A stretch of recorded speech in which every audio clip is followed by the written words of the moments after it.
أعوذ بالله من الشيطان الرجيم بسم الله الرحمن الرحيم الحمد لله رب العالمين الصلاة والسلام على رسولنا محمد وعلى آله وأصحابه وأتباعه وسلم. Assalamu alaikum wa rahmatullah. So this is our fifth week that we have been studying the meaning of أعوذ بالله من الشيطان الرجيم, like seeking refuge in God from Satan. And for the first four indications, we have been going through questions like, in a nutshell, it was more so in the sense of, I'll give an example. Like, let's say you are in the United States and the president comes and says, like, Patagonia is the biggest threat to our existence. You should be very careful about this country, Patagonia and whatnot. So you would say, well, like how strong they are that our president keeps talking about this country, like how insignificant they are.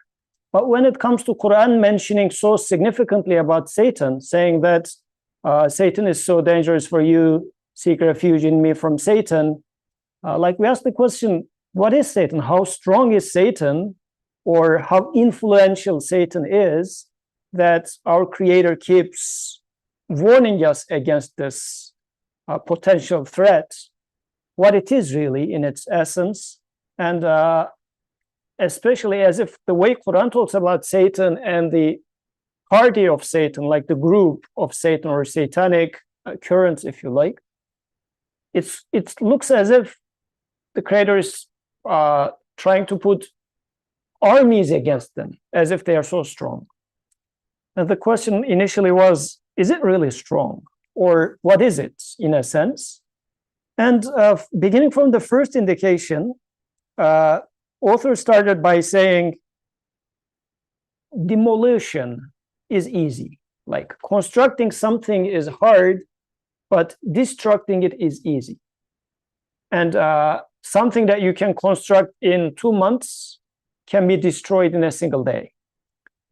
And what is being done in the path of Satan, and of course we were discussing what that is, because we are practically interested in what that means for our personal life. Let's say you are trying to understand how the universe is functioning, how am I happening, like such questions. And then somebody comes and says, well, maybe by chance, like throws something in there, and then you try to clean it up. Is it really possible? Then you put a lot of effort. Somebody comes and says, let's say you refuted this whisper, then says, oh, well, things come together and it happens to be. And then makes an apparent proof for that. If we don't put these together, then life doesn't happen. If we put them together, then life happens. See? Putting things together makes life, not God. So again, you are thrown off. So this was how we started with the first indication. Then in the follow-up sessions, second indication and third indication, he was questioning further, but I'll specifically touch upon the fourth because it's tied to the fifth. In the fourth, it was mentioning that denial is, or all the evils such as misguidance, they are based on denial. So it is based on non-existence. This was one of the most fundamental statements that he made. Evil is based on denial. What does this mean? Like I'm of course summarizing 1.5 hours discussion in 5 sentences. But without doing something, you cause evil. Like without doing something or denying something, or simply by closing your eyes, this is how evil is happening. Since I see puzzled faces, I think I'll need to give an example for that. So one of the earlier examples for this one, not a perfect example, but just to make a point. Let's say I'm driving a car, I'm the driver, and like a curve is about to come. And I just stand there. I don't turn the steering wheel, and I go and crash. Somebody comes and says, "What did you do?" I say, "Well, I didn't do anything." But by not doing anything, I caused a crash. I was supposed to do something. I avoided doing it, or I denied my responsibility, and I said, I do not accept to return it, to turn the steering wheel. Therefore, the accidents. So this is a simple example to prove the point. This is not a perfect example, but just to prove the point about the basis for evil is non-existence. Non-existence in the sense of not doing, not accepting. Another example we give this, again, not a perfect example, but to the child, I say, go and feed the bird. When I was a small child, we had a bird in cage in our home. And my dad bought the food. My dad brought the food, and my mom was saying that go and feed the bird. So I didn't. I refused to. And the bird died. So in this case, death is happening because I refused to do the food that is provided to me, and suggestion was also provided to me to serve the animal, but I just didn't. I said, I don't. I shut myself off pretty much. So by not doing something, I caused evil. So this was one of the important parts that author mentioned. There were other details that we discussed, but in order not to repeat last week's discussion, I'm skipping it. So, but this is an important building block for today's discussion. Why? Since evil is based on non-existence, it is easy. This is an important part. And let's come to today's discussion. Fifth indication. And who is going to read us the fifth indication? Awesome. You have the book? Okay. Nibras, do you have a book? Text? Okay, then can you pass it over to Awesome so that we hear it from Awesome? I missed Awesome's voice so much.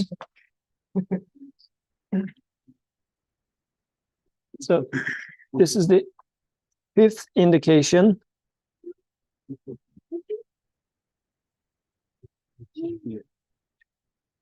This is from 13th / 5th indication.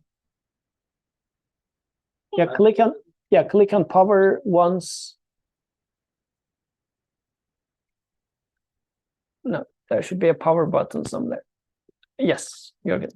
Bismillah. Fifth indication.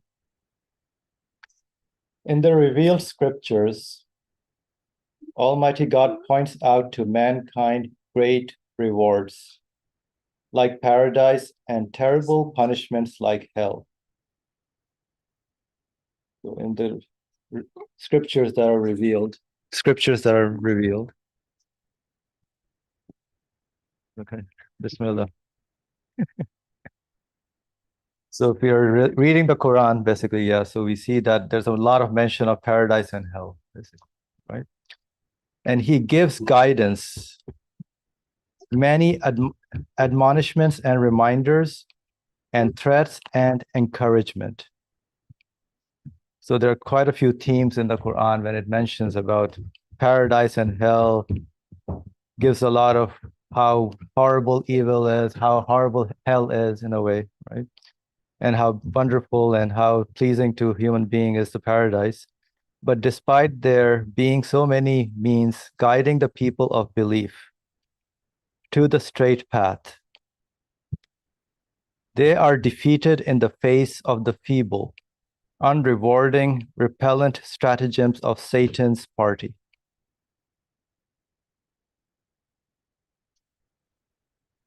So regardless of how much guidance is being provided, human beings still falls Oh, you just want me to read, or should I? I'm getting to here. Okay, so I want to give my comments then.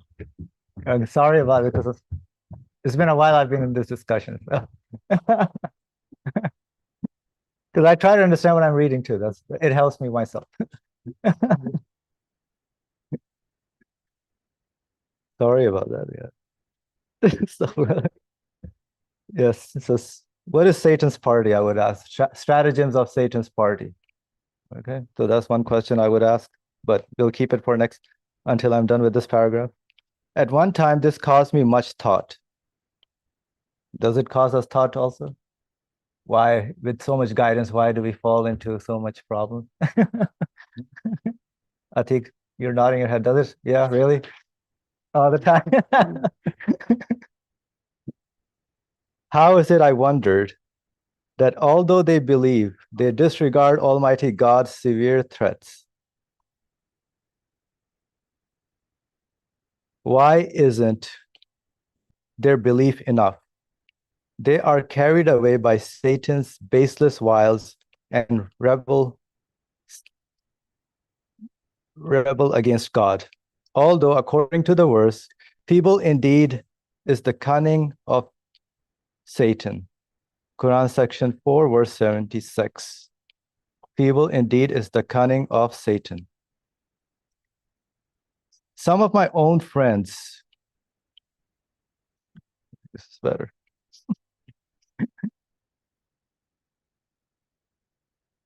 Some of my own friends, even although they sincerely affirmed the teachings about reality, they had heard from me 100 times and had an excessively good opinion of me and relations with me. So the author mentioning about himself, they were carried away by the trite and hypocritical compliments of a corrupt person and took up a position in favor of him and against me. Glory be to God, I exclaimed, how can a person fall so low? What a deceitful man he was. I slandered him and committed a sin.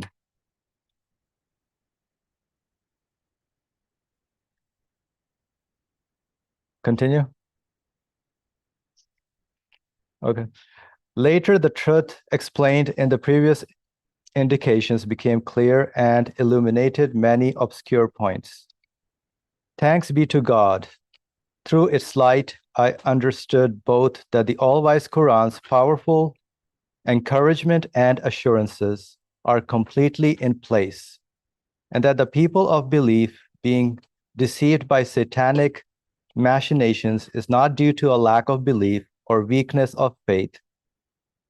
I understood too that someone who commits grievous sins is not an unbeliever, and that the Mutazilites and some Kharijite sects are in error by stating the person who commits a grievous sin is either in a state of unbelief or is between belief and unbelief. And that unfortunate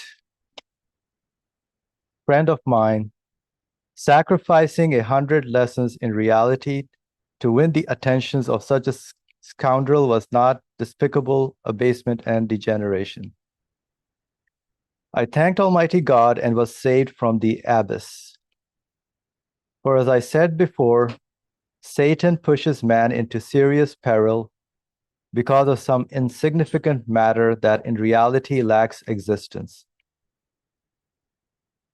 Moreover, man's soul always listens to Satan, and his powers of anger and animal appetites are like both receivers and transmitters of Satan's whisperings.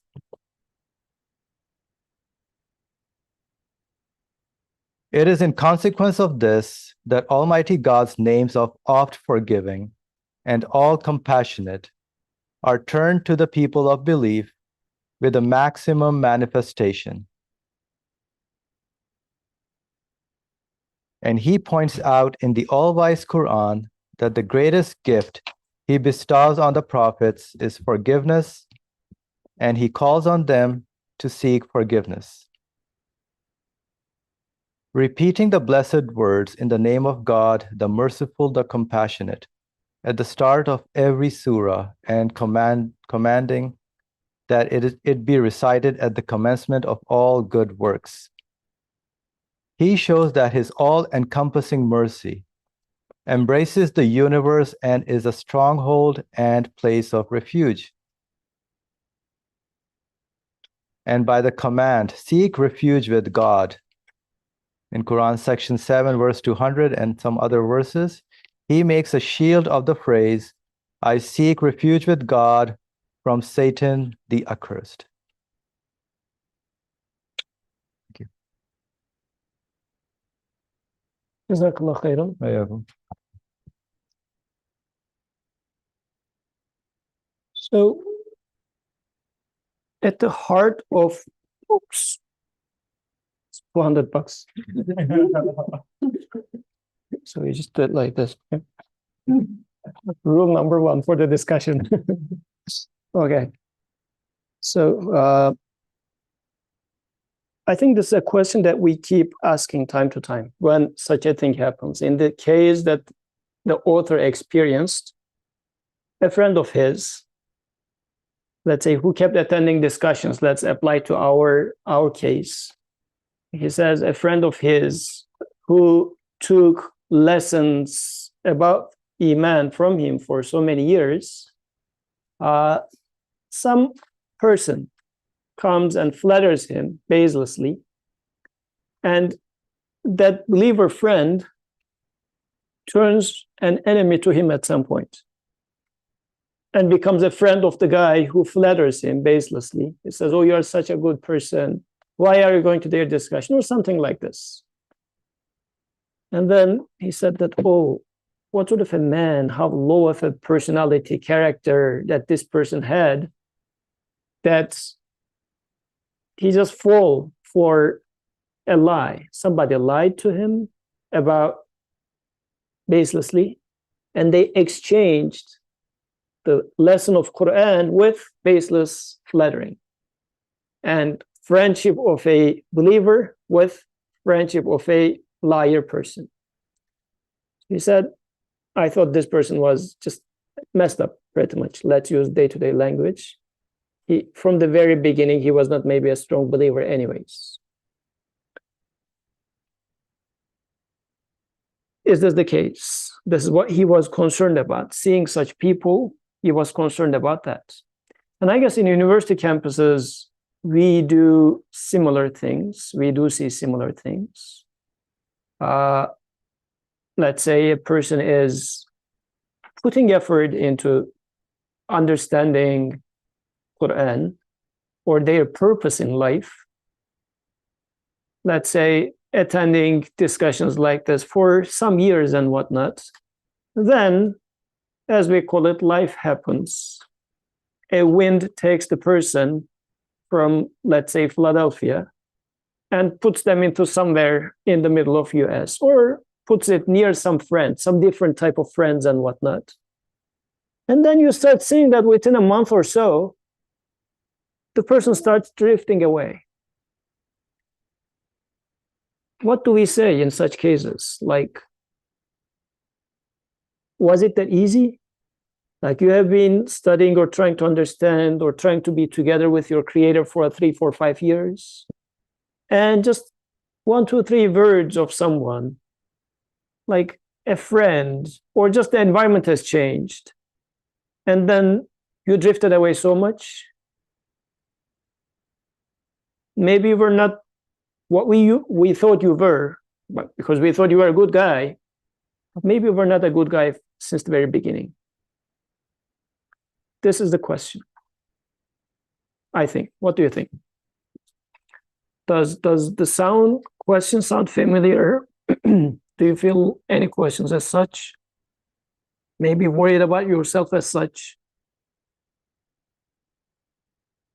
Because I guess this becomes even more interesting when it comes to yourself.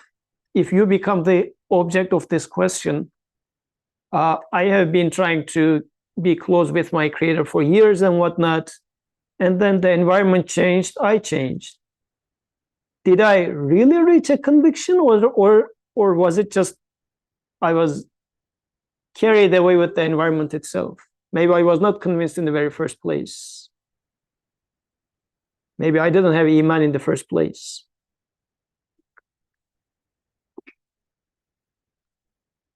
What do you think, Ibrahim? He doesn't have such questions yet. Yes, any comments, any questions? Did you gossip anybody as such? He says, I gossiped. The author says, I slandered such a friend and I made a sin.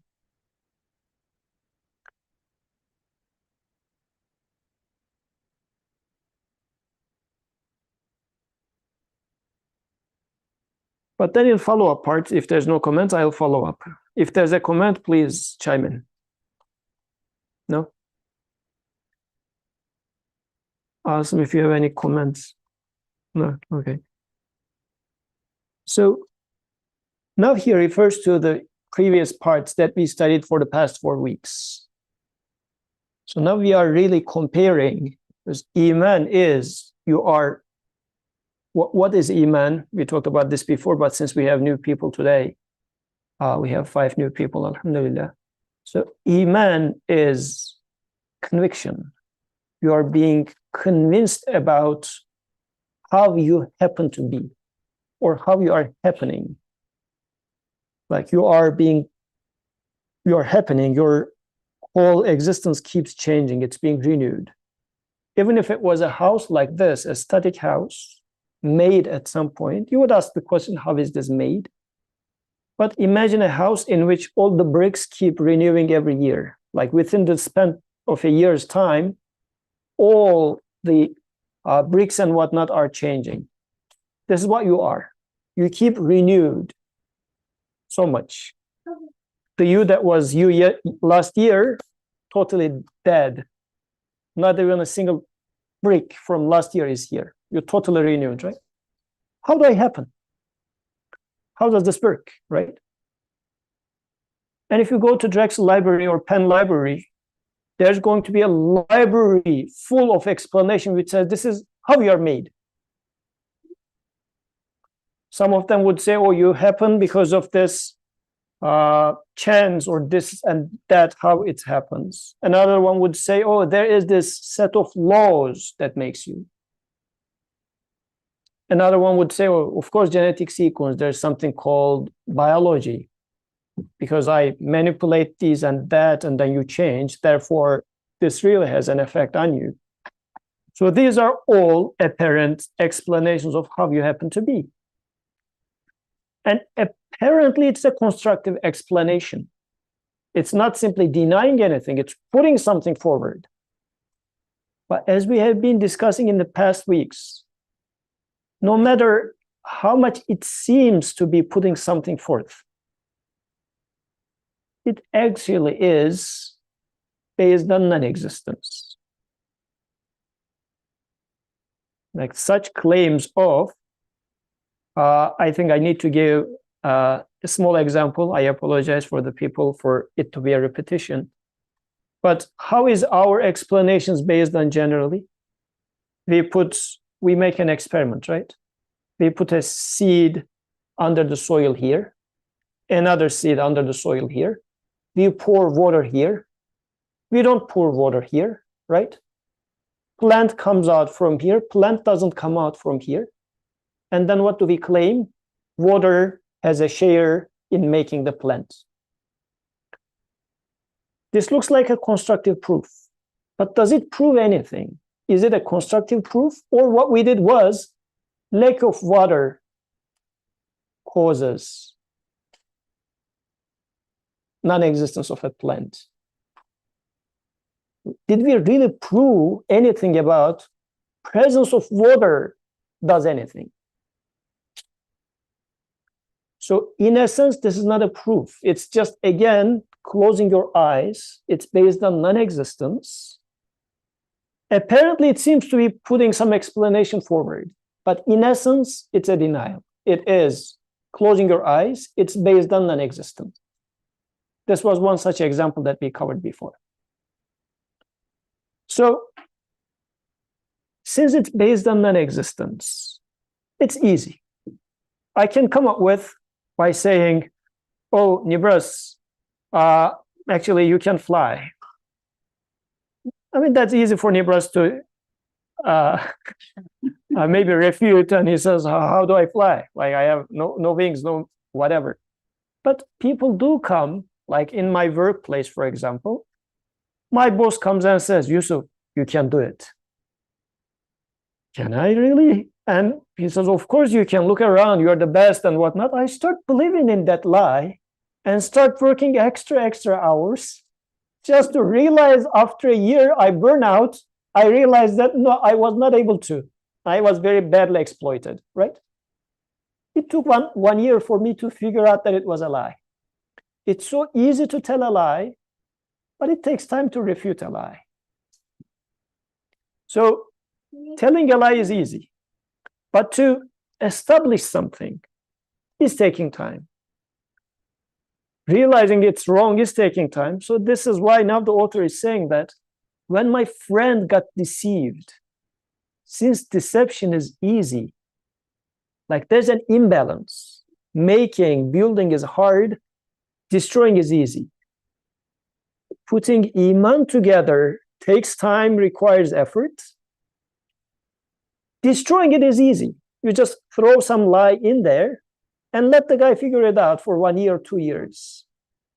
But this, due to disparity in iman versus like kufr or disbelief, and its effect on us, because from a different perspective, things will change. But we are talking about the specific perspective. And he says, my friend was not actually that bad as much as I thought. He was just, if you like, a victim of this disparity between how easy it is to destroy something and how hard it is to build something. This was also a question that Sister Aisha raised 2 or 3 weeks ago, right? So you feel like iman, like, do I have such a weak iman? Like, why are we putting so much emphasis and whatnot? So says, then I give the benefit of doubt to my friend, or even not only the benefit of doubt, but having a pity and saying that this friend fall victim of this disparity. So rather than being angry with that person, I start being like having some mercy towards that person, saying that he fell short for this, if you like, trickery.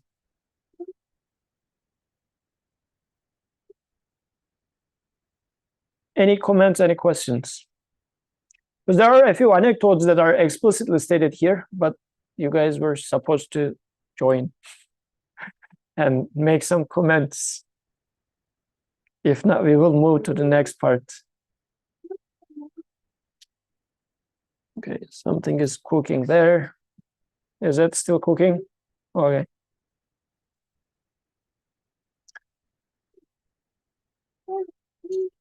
There were a few sentences that author mentioned. I would just like to reread them if it's going to ring any bells. Says in the second paragraph, says, thanks to God, through its light, I understand both that all-wise Quran's powerful encouragement and assurances are completely in place. Like Quran talking about seek refuge in me from Satan is really proper, because the enemy is not strong.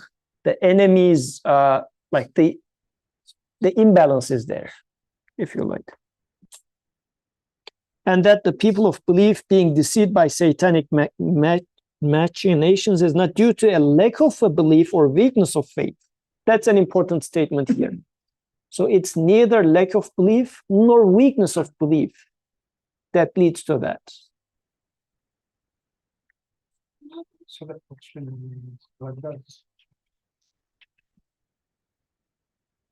So the question remains, what does lead to that?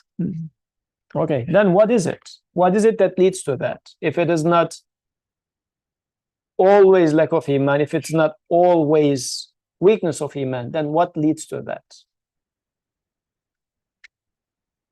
Yes.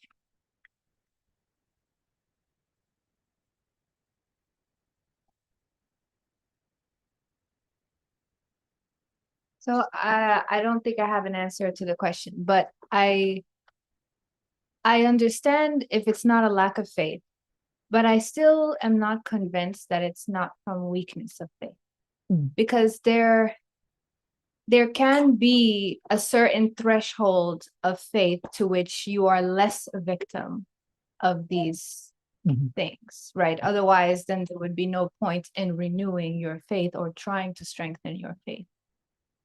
For example, like the prophets, ﷺ, or some of the Sahabas, they yes, some of these things happen to them, but generally they have a level of faith to which, these deceptions, are not like so powerful on them. And obviously, like just in the paragraph before, he quotes the verse, feeble is the plan of Shaitan. So how do we reconcile? Because there is a weakness somewhere. So where is it? Yeah. So if we look at the succeeding paragraphs, I think one of the things that stands out is that the author says that that man's soul always listens to Satan, right? That your nafs is like a receptor. And so there is something about the way that human beings were created where a part of us will naturally always listen to Satan. And that is what makes you human. And the reason that I think that's important is because in the last paragraph, he says that the greatest gift that God bestows on the prophets is forgiveness, right? So if the prophets ﷺ also required God's forgiveness, then it means that the weakness that we are talking about is fundamentally human. And that does not mean that it's a weakness of your iman, but maybe it's a weakness of your nature and your constitution as a created being. Because if the prophets also need God's forgiveness, then it makes sense that all human beings will need that forgiveness. And that is the reason why we are taught to say, A'udhu Billah. Yes. Let's go with Zareen and then with Tina. You had a comment there, Zareen. My comment was very similar to the sisters, where I was also drawn to that phrase of man's soul always listening to Satan. So I was reminded of what we were discussing in previous weeks about the existence of Satan being as part of humans' education. And so maybe this aspect of our like appetites and desires being receivers and transmitters are also part of that like education, how to maybe tune these receptors in a way that I guess in a way that we're learning properly. Jazakallah khair.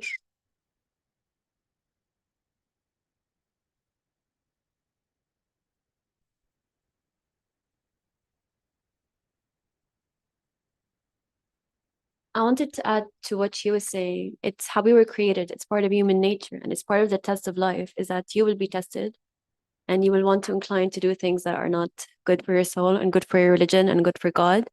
And that's where the test comes, that even if you do sin and if you do fall for this, it's that you repent and you go straight back to the path of Allah. So it's like a test. So as you said, it's human nature. So sometimes it can be because of faith, and faith, some days it's not linear. Some days your faith is stronger than the others. However, as you being human and human nature, we want to sin. The test, or the good Muslim, is the one who repents after he sins and they learn from it. Yeah. And in this regard, then like actually it was a very beautiful point, this being human's nature, like human, if we go back to how Quran describes human nature in the sense of Adam alayhi salam's creation story. So it really explains how human is hardwired in a sense. So you have a conviction, and then somebody comes and gives a whisper to you saying that or if you eat from the tree, you will become eternal. I mean, you have a desire for eternity at this point, although you know that your creator creates everything, but then there's this nice, sweet suggestion which says, if you eat from the tree, you will become eternal. At this point, you tend to fall for that momentarily. So Sister Ashi is also right. Like, depending on, like, if you have a, I would say, stronger faith, you're less likely to fall to that. But you're falling for it doesn't always mean that you had a very weak iman. So I think it because I do share your feeling about, if I were to have a stronger iman, I'm less likely to fall. That seems also accurate to me, because like, for example, if I am an expert of cars, I am less likely to be tricked by the car dealer. But probably there would be some car dealer who will still trick me, because I will have some sort of a weakness about, let's say, the cars that has, I don't know, leather seats. And then maybe the engine was bad or something, but the guy realizes that I am too sensitive to leather seat. He just keeps, but it has a leather seat, but it has a leather seat and whatnot. And in my eye, closes the problem of the car in terms of its engine, because I'm a human being, I have these feelings, then can trick me. So you're also right. I agree that if you have a stronger iman, you're less likely to, practically speaking, fall. But people falling doesn't always mean that it's happening because of a weaker iman. But it's more so because, as a human being, we are really talking about us. We are not talking about an imaginary creation out there. We are talking about ourselves. We fall for such lies. Today, like two anecdotal stories.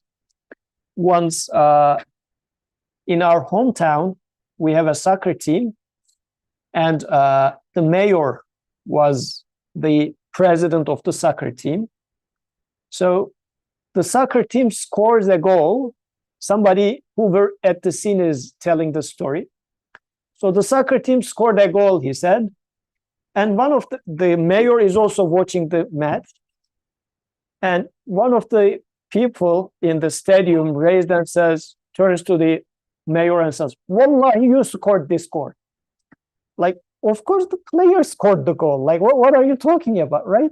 He says, no, Wallah, you scored this goal, not the player. And he says, the mayor was just laughing, but enjoying it. Like, knowing that it's a lie, I enjoy it. I want to really believe that I scored this goal. This is how it is many of the times. If you pay attention to how people flatter you, you want to believe into it. You really want to think that you are a good person, or you are successful, or you are this or that. Don't you know that it was not you who scored the goal? You don't even have much of a share in there, but you want to believe in that. So, and today, as we were walking to school together, my wife drops me to school. So she holds my hand and takes me there, leaves me, and then comes back. So yeah, just to make sure I don't get lost. So she was referring to a song like this. Although I know it's a lie, tell me, I want to hear it. So as a human being, this is in our nature. And then as a outcome of this, the author is saying that such things also happen.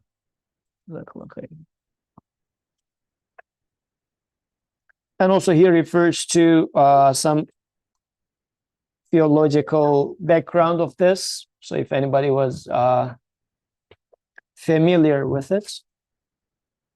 So he says, if somebody sins a major sin, they drop out of religion.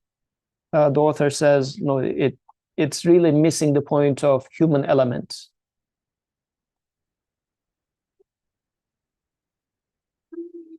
Any comments? Atik, thank you. Okay. Yes. I have a question. Okay. Where's the microphone? Where was the microphone?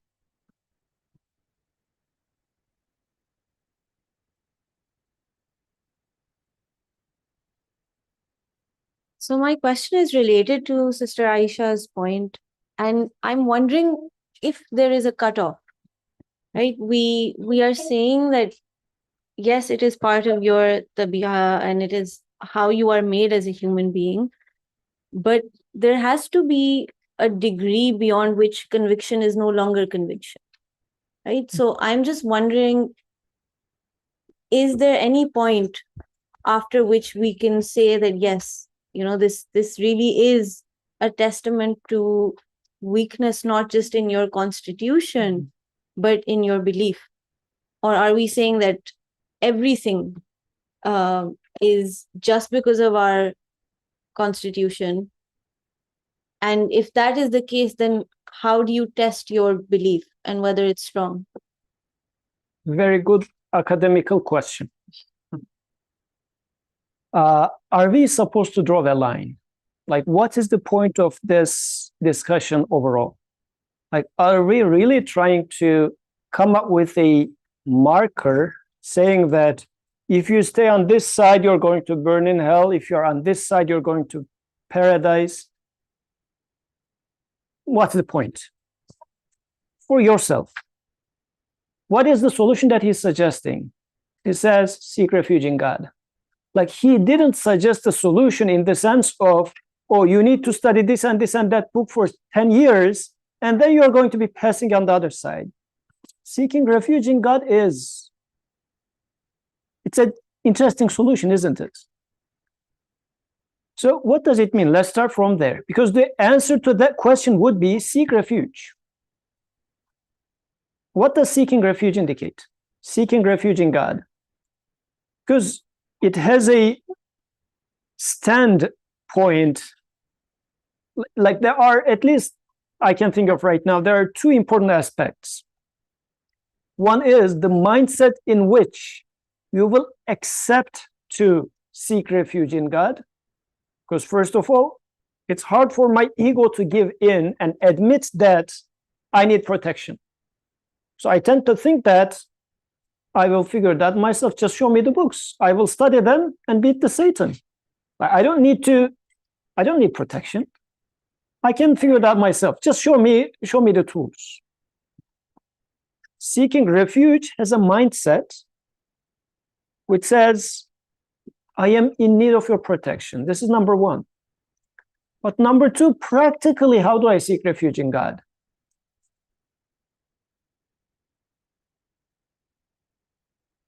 That's a question. How do you seek refuge in God? Let's open up the conversation. And thank you for the question. That's a very good question. How do you seek refuge in God? Especially those who attended the past 4 sessions. There were indications of the author was mentioning about ways for seeking refuge in God. How do we seek refuge in God? Sister Zareen has a comment. You had a hand? Okay, so first Sister Zareen, then Atik, inshallah. I think one of the ways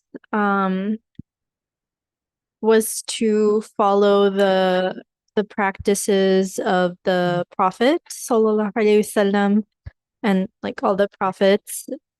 And I guess maybe that is also a way of saying that it's not me that can just decide how I want to live my life, or me trying to decide that on my own, that like maybe my belief is strong, or maybe science says something about this, but maybe like a narration says something else. Like, I would follow what the best example is, and the best example should be the one that is given by my creator to the people who are best able to receive it and learn from it. Mm. So that maybe also be might also be a way to like not let my ego decide Mm. what is like what is best for me. Mm. Yeah. Atik. So there was something there. Okay. Okay. Since the microphone is there, let's take it from you, and then we'll come to Atik, inshallah.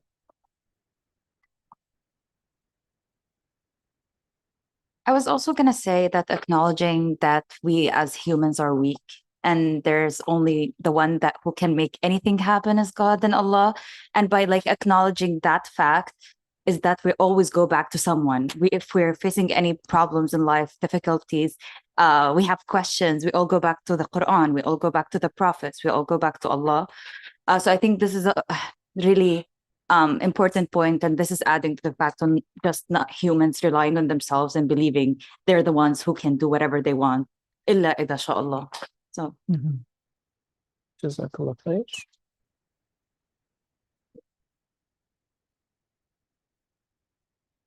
Yes. Yeah, if I were wanted to seek refuge in God, I would look to, the Quran to see if there's any prohibitions that God has made that I may have overlooked or that I'm participating in. Okay. Jazakallah khairan. So what I'm hearing in general is, an author was mentioning this. He was saying that seek refuge in Quran, seek refuge in prophetic practice. But what does that practically mean? Let's also talk about that, not simply go with our like inherited respect towards Quran, inherited respect towards Prophet. What do we mean when we say seeking refuge in Quran or following guidance of Quran? So to the extent that I am convinced I am being made, like I guess the simple example is, as much as we have this laptop, we go and learn how to use this laptop from its manufacturer, because the manufacturer knows all the details of what this is made of, what is supposed to be with this, how you're going to use this. Now you can of course try to figure out how to use it, but the manufacturer will come and say that no, this is how you will use it. So when it comes to me as a being who keeps being updated every moment, shouldn't I ask the question to the maker of me to say that, okay, you gave me this machinery, this perfectly functioning environment, and I'm in apparently the driver's seat of this machinery. What is this for? What am I going to do with this? What's the purpose of you handing it over to me, right? If somebody that you do not know, as you're passing by somewhere, hands over something to your hand, what would you do? You would say, like, why are you giving this to me? Won't you ask that question? And because anything that comes to you comes probably with a lot of questions. Shouldn't I ask that question to the giver of myself? So seeking refuge in God in this regard means go and ask to your maker, your giver. How am I going to figure out what to do with this existence itself? Yes. Where's the microphone? It's behind. Okay. Assalamu alaikum. So forgive me, I missed the beginning of the discussion, in case things were, but I guess when I hear the question of how do I seek refuge in God, the first thing that comes to mind for me is, first, do I feel the need to seek refuge, just point blank? Like, forget about God first. In my day-to-day life, do I say, oh, I need to seek refuge? Is this a real existing need that I have as a human being? And I think it doesn't always become articulated in those terms, right? Oftentimes I might say, well, I feel it becomes manifested in different ways. So I seek refuge in my life, but I seek refuge, let's say, in my boss through financial uncertainty, right? I say, oh, you know what? I have to stick to this job because that's going to guarantee a steady income.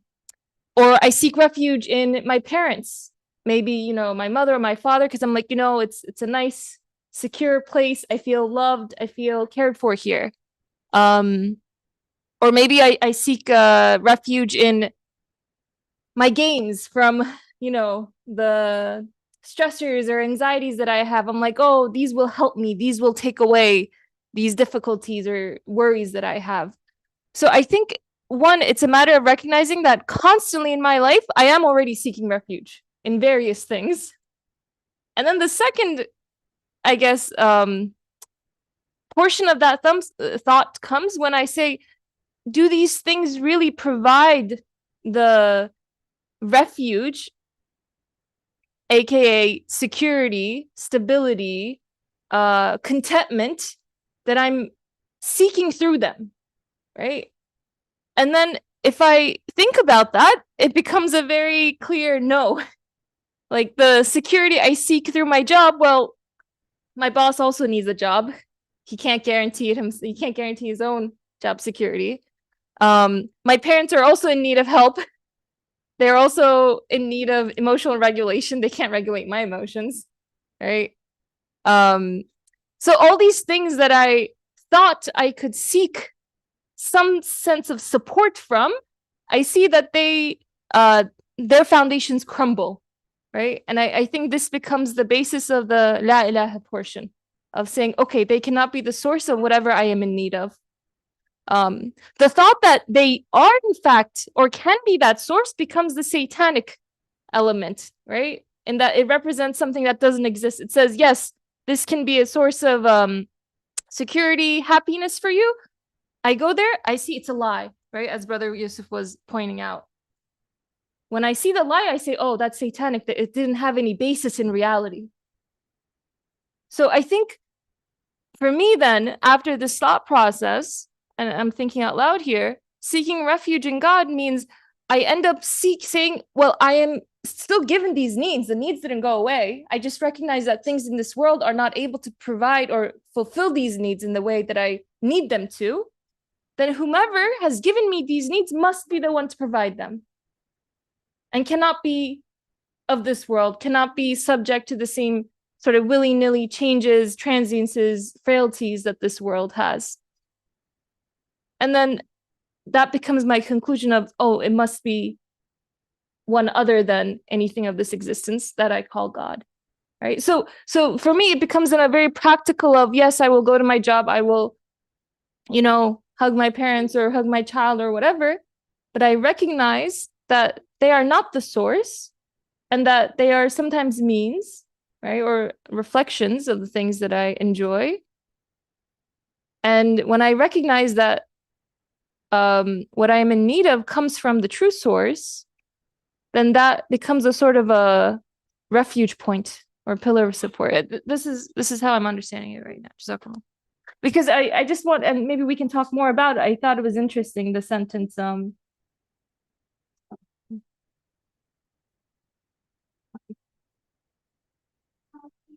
moment, let's scroll down.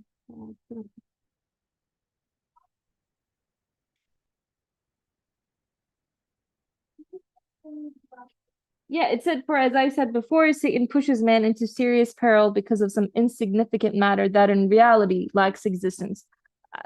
I was interested in what maybe that meant further, but again, just I think it's an important question of how do we seek refuge? But before that question, do I seek refuge point blank, and what are the things that I currently seek refuge? Do they meet that in the first place? So cool.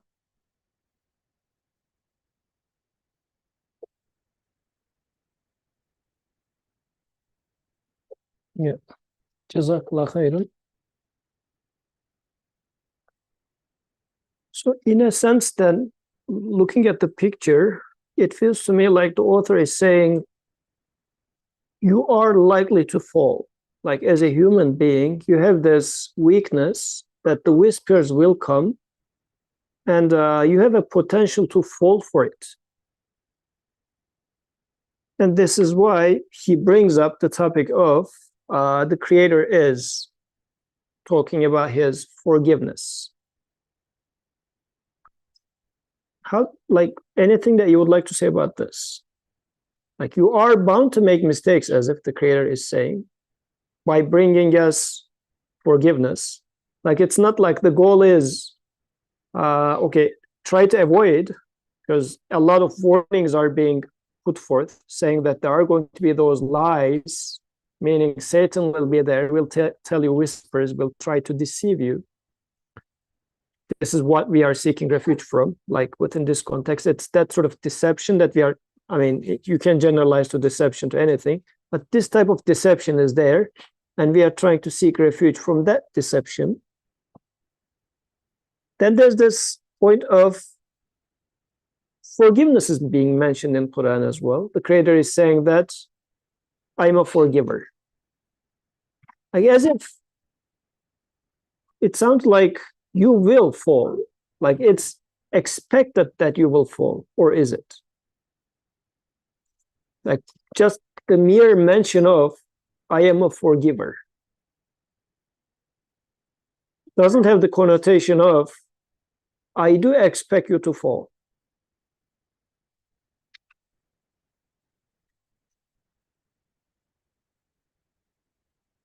So in this regard, like human is, it looks like going to make mistakes.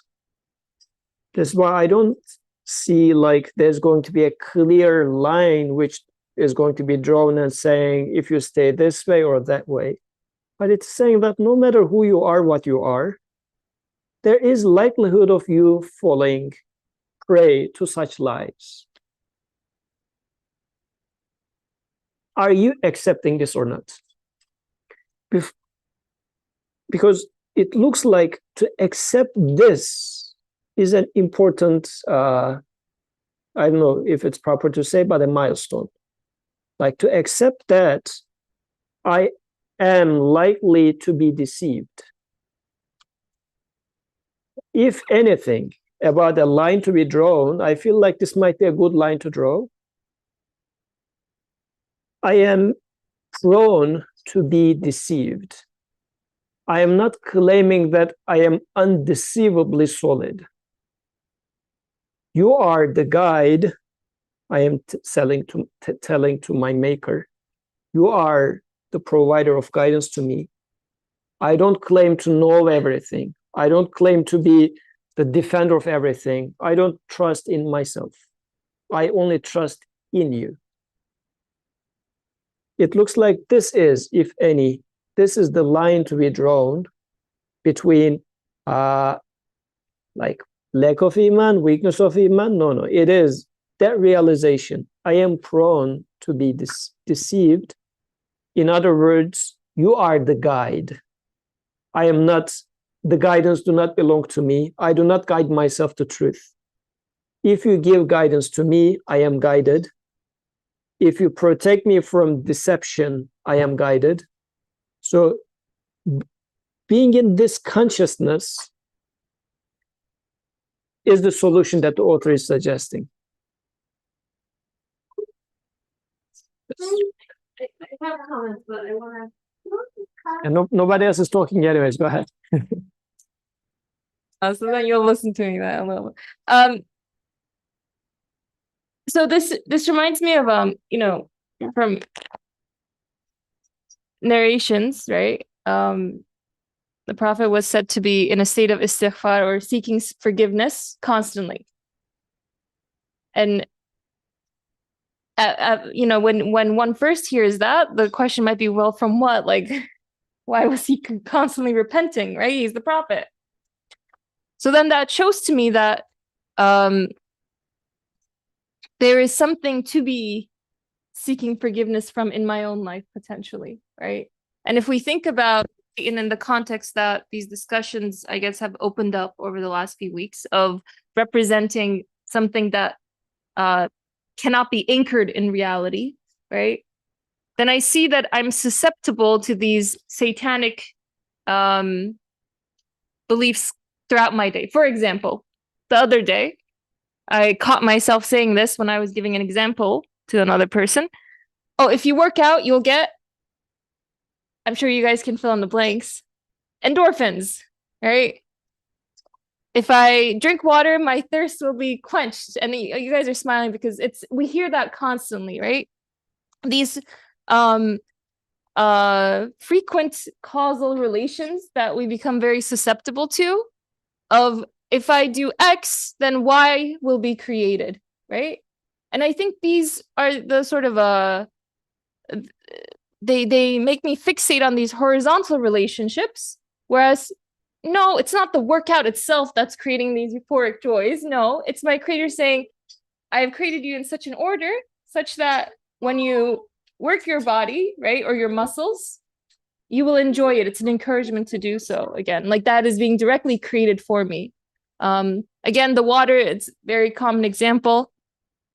Doesn't know me, right? Doesn't have any recognition of my cells or how my body works. It doesn't have that sort of consciousness or wisdom, but yet I'm quenched and I enjoy it. So the moment I make these horizontal relations or causal relations in my day-to-day life, right? If I do this, I will attain X, Y, and Z. That becomes, I think, an opportunity for me to say, oh, let me seek forgiveness, right? Because I disconnect myself from my creator in those moments, or I disconnect myself from the source that is in fact creating what I am in need of in those moments, right? And for me personally, like it's not very, I'm not in this hyper state of God consciousness 24/7. I might try to be maybe 0.03% of the day, but the other 97% then, or 99.7%, right? I need to say, oh, let me try to reconnect with my creator, right? If it's a Wi-Fi connection, I'm constantly seeing that I keep hitting disconnect, and then seeking istighfar or seeking forgiveness becomes a means of reconnecting. So this is my understanding of seeking forgiveness, not just as a sort of one-time act, I do something wrong, but as a state of being in which I'm continuously trying to reorient myself, right, towards the truth of how things exist, how things come into being in my life. And when I reorient myself, then I experience genuine contentment because I'm connected to a source that even if I can't find water, I say, oh, the one who's giving me the thirst will provide me that quenching somehow, right? So if that made sense, that's my understanding. Jazakallah khairan.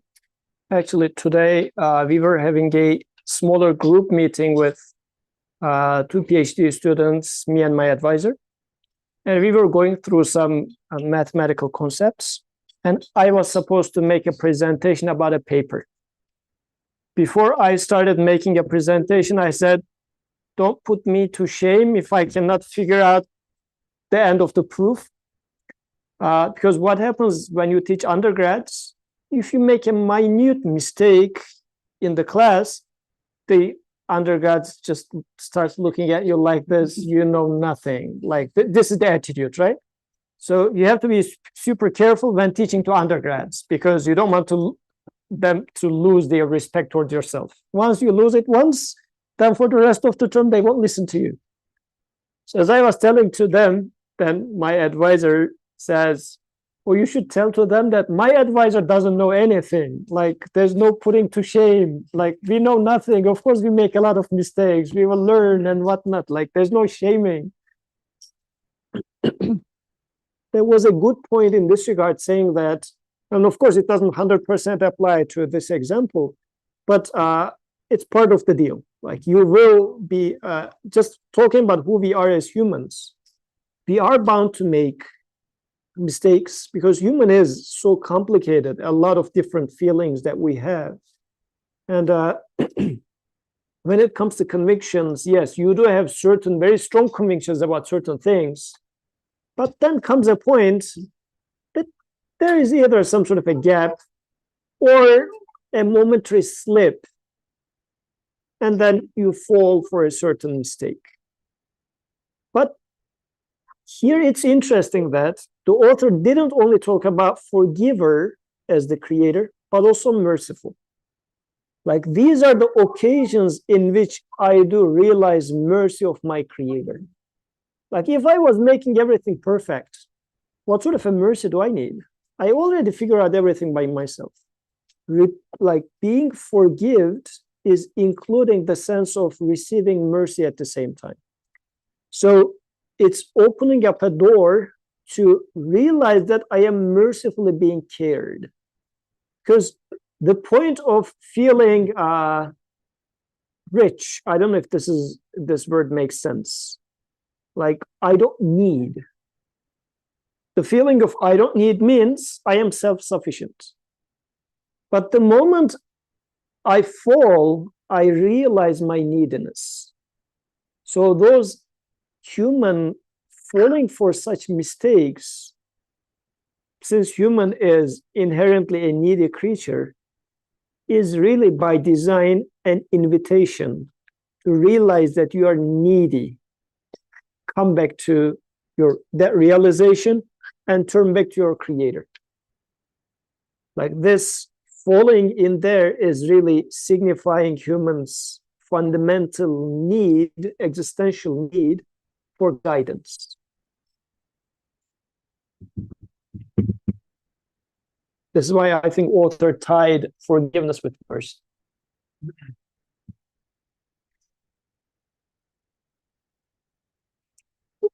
Okay. Any comments or questions? Awesome. Anything from there? Would you like to conclude as you started? Or maybe with a question? Yeah, I have a question. Okay.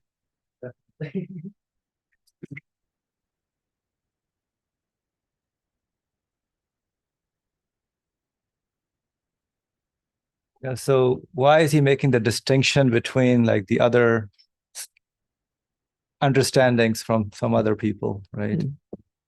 What's the difference between those? And then what Nursi is kind of paying, like catching our attention on that we should pay attention, like you said about mercy. Part of forgiveness is that's what we need actually.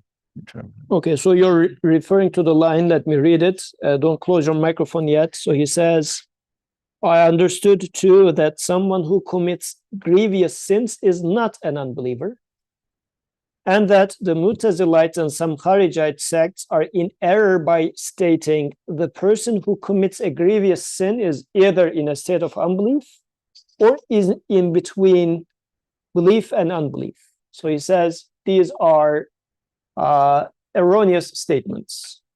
Okay, and author is saying that this is not the case, but rather human nature is, let's say, complicated, and then also evil is destruction, but iman is construction. So there's this imbalance.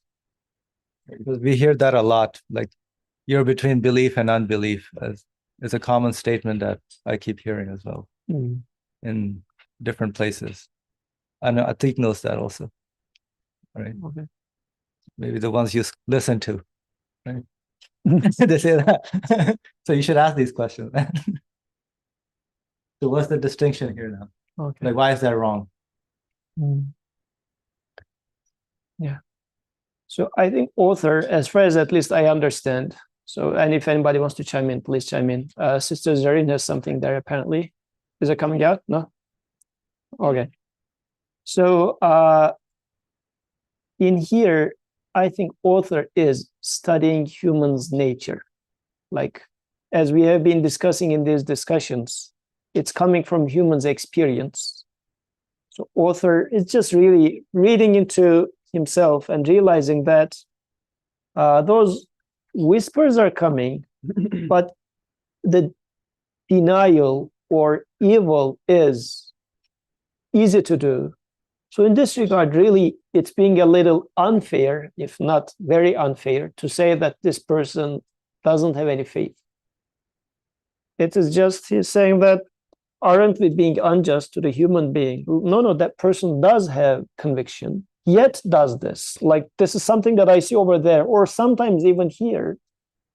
So author is, I think, making a correction in there to say that sometimes with those, I don't know, ideologies, maybe to play safe, or especially if you are talking to the masses and you would like to warn them against going into certain territories and whatnot, you are being super sharp, as we were also asked, right? Where do we draw the line?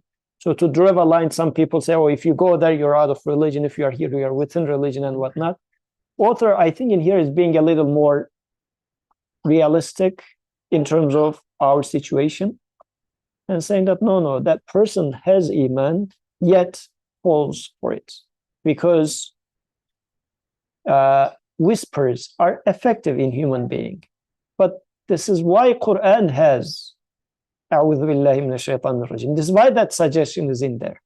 So how does he come to that conclusion? I think he's utilizing his very first question. Why do we seek refuge in the first place?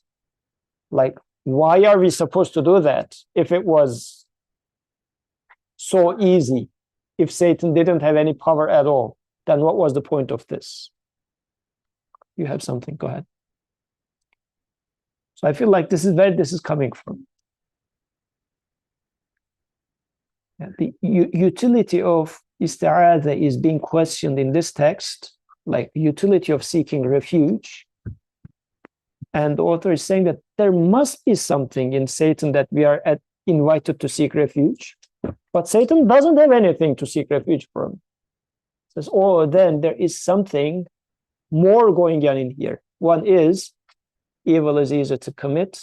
Second, human nature is complicated and conviction is here, but there are other aspects of humans still that can slip. So these are the realities that we observe. Third, mercy of creation is being manifested as such. So these are all setting up the stage for this to take place. See, so follow-up is like the sin is not really the sin, or it's not unbelief, basically.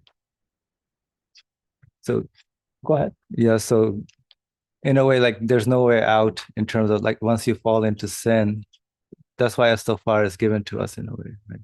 But if you say that the statement of human being is between belief and unbelief, so that sin really is not being regarded as an unbelief part, from what I take. Can you say it a little more? I couldn't follow. Yeah, so in the statement saying that a person is between belief and unbelief is a wrong statement, right? One can only say, okay, I'm in unbelief and I commit a sin. Maybe that was part of because I did not recognize or was in unbelief. Right? But there's a way out to it. Definitely, I understand that. But that unbelief part and belief and unbelief, I'm figuring out like, okay, so yes, so it's a continuous journey to be in belief, right? But to be in a state of unbelief, then why is that wrong?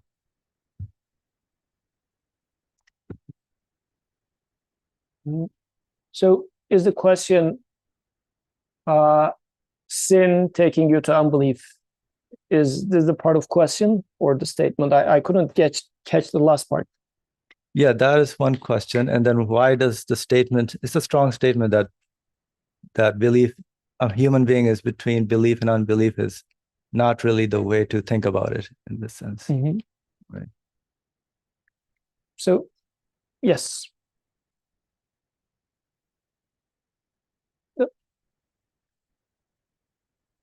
$15.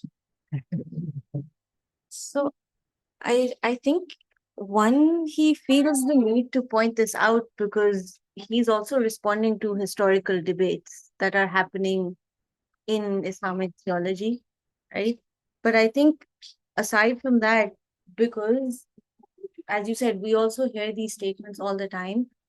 I think this refers to the boundary that we were talking about earlier, which is that committing a sin does not mean that you are beyond the bounds of God's mercy, right? Where if you look at the last paragraph, he says that the oft compassionate, the oft forgiving and all compassionate, those names are in response to the people of belief, right? So whoever is within that daira, within that circle of belief is receiving of God's mercy.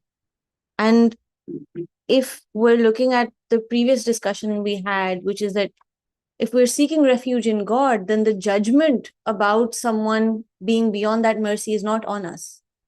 right? If every single human being, by virtue of being human, is making errors, and our job essentially is to constantly turn towards God, then it's not, once you are within the circle of belief, it's not possible to be either or, because God's mercy is comprehensive.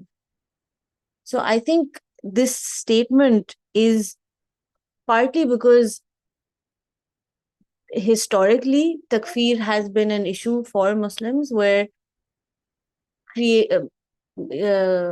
committing a sin, there are groups of Muslims who will pass judgment on how great a sin it is and the degree to which it is forgivable or not. But I think what he's saying is that forgiveness is the domain of God. So as human beings, it's not our job to say that this, degree of sin is too great for God to forgive. So, I mean, I personally link this to his comment on God's mercy. And, other than just responding to important sects which were really popular at the time. Sister Zareen has a comment there.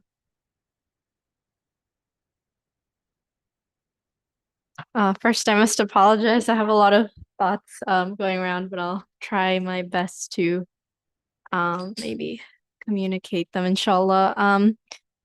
I guess from what I'm understanding is that it's not like within our knowledge to really define, if forget about like other people, if I'm even in a state of like belief or unbelief, hence the need to seek refuge. I guess as a way to say that, like, maybe that I'm trying my best, but I don't really know like exactly the state I'm in. But I guess some things that I've been still kind of struggling with is this idea of categorization of like sins, because I have I guess in my learning I have come across like categories of minor sins, of major sins, of sins that are unforgivable, and I guess that kind of makes me I guess I do experience some anxiety over like if I made a mistake, like I don't want to be in this attitude of it's not a big deal, like because like because God is all merciful, which is important. I guess I'm just still struggling to get into this mentality of I am easily deceivable, but then the warnings in the Quran are quite severe against like different types of sins. So it's hard to reconcile, like I can easily fall into this, but the consequences of this are great. So I do seek forgiveness, but I guess there's still that worry of, is this enough? Like, can I really be forgiven for this type of like error? So I guess it's kind of hard for me to reconcile that the nature of like the cunning of Satan is feeble, but there are great threats to it. And I see that I guess I do, at least I think, inshallah, I see that like that forgiveness and mercy are the key, but I think I guess I fear taking advantage of that forgiveness. Yeah. So again, this might be oversimplification, but for that type of a worry, like as we were driving, our Ali is a little naughty, and he wants to unbuckle his seat belts. And I said, you know what happened when I was a small child?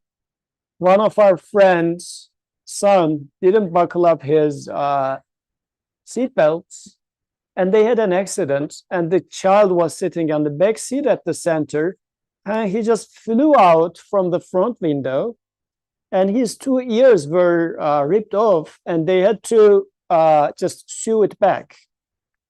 It's a very severe punishment for a small mistake. But this happened. And I was giving this as an example, or if you like, as a threat to him, to say that, I mean, I'm not going to punish him for that, but I'm just saying that, you know, this is what happens. So you better buckle up, right? It's a small thing, just buckle up. But if you don't do that, there's a very severe punishment, and it happens, and it easily happens. So when Quran warns us against Satan's easy, like falling trap to Satan's easy lies, and its severe outcomes, it's just stating a fact.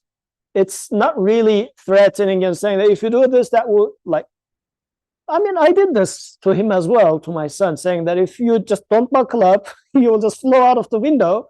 I mean, but it was not to just like satiate my ego about how I threatened the kid and how he is pissed off and whatnot. It's not the point, right? So it's a warning to say that this is your reality. This is the reality that you are created in. So the Creator is explaining us the reality that we are in. So when it comes to what is the wisdom of the reality being designed as such, this is a secondary question, and then we can further still answer that question from here. This is how we observe mercy, because there's a wisdom even why it is designed as such. But before coming to there, it's not, because this is generally how we read into religion. Religion is too hard. Like if you don't really need to worry about God or Satan or anything, no sin, no nothing, no hell, just live a chill life. It seems like it, right? No. Quran is really explaining you your reality. If you fall for that lie, this is what you will experience. I will call it hell. You will call it a different psychological disorder. Like you will just give it a different name. But this is what it is. You will go through that. So in this regard, yes, sometimes we can take advantage of, well, in any case, I will get into the hospital and my ears are going to be soon away anyway, so I'm not going to buckle up. Like, as you were saying, sometimes I'm abusing mercy, right? So if I take it the other way around, yes, mercy of my Creator is there. In this example, Ali would say that my parents are merciful to me. They wouldn't kick me out of the car because I do not buckle up. But still, I should be worried about the experience itself. I don't want to burn emotionally. I don't want to burn psychologically in this life. So I better try to steer away from that. And in this regard, I'm going to pay attention to the warnings, which says, if you get to here, you will burn. I am asking from you for your sake, not for my sake. So I guess if we reframe when it comes to Quran's guidance and threats or prohibitions, if you read it as just like how a doctor would tell you something about your life, then we won't have this anxiety, I would say, because we are getting anxious when it comes to religion law. If you mess up with God, you will burn. Like if it sounds like this, it doesn't feel right, because we don't say if you mess up with the doctor, you will burn. Technically, you are, right? If you don't listen to what doctor suggests, yeah, you die sooner. And during the time you live, you're in pain. So you better not mess up with the doctor. But this is not how we frame it, because doctor is not interfering with you for the sake of himself. So don't mess up with God. No, let's not frame the religion as such. It's more so that my Creator is talking about myself and how I live this life. These threats and warnings are for me about my own reality. So we just try to frame it as such in my life and see where it fits. Then probably it's going to become a healthier relationship, and the worry or the anxiety that you mentioned is probably going to disappear. So yeah, we are 1 minute over time. So inshallah, next week's topic is interesting.